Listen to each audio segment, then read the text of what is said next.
The big one that you hear everybody talk about is thyroid, but it's not the only one. We've seen hyperprolactinemia, where in the absence of a tumor in their pituitary, no breast milk coming out. Hyperprolactinemia is a really hidden purpose or reason for weight gain in a lot of women.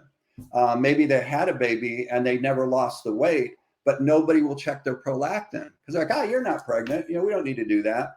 So we had a really well-defined system of, look, we want this blood workup done. Now, a lot of doctors won't do it all. And so if you just walk into your doctor and say, I want you to check my thyroid, a lot of them will just run a TSH.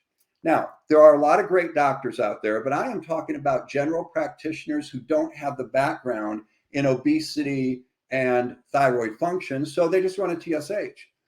That stands for thyroid stimulating hormone. It really is a measure of your pituitary, okay?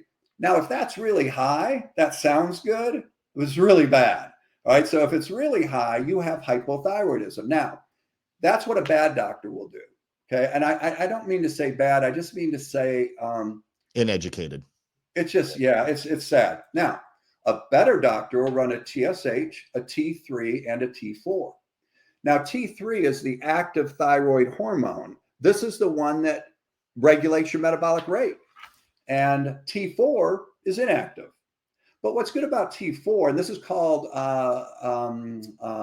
Synthroid, is doctors like to prescribe this, but it's the inactive form. Now, what your body will do with the T4 is it'll come along and deionize. These are 4 iodine molecules. It'll deionize one of those and create T3, which is the active. But you know what, Matt? A lot of people are not converters. They don't deionize. They just have something within their body, which we'll talk about in a second. So when a doctor just prescribes T4, in my world of weight loss, I hate to see that. It works in some, but again, we like to see a blend of T4 and T3 together. All right, so when we see that, this is the active thyroid hormone. In case they're not a converter, they still get it. We look at their blood workup, okay, and that's a good doctor.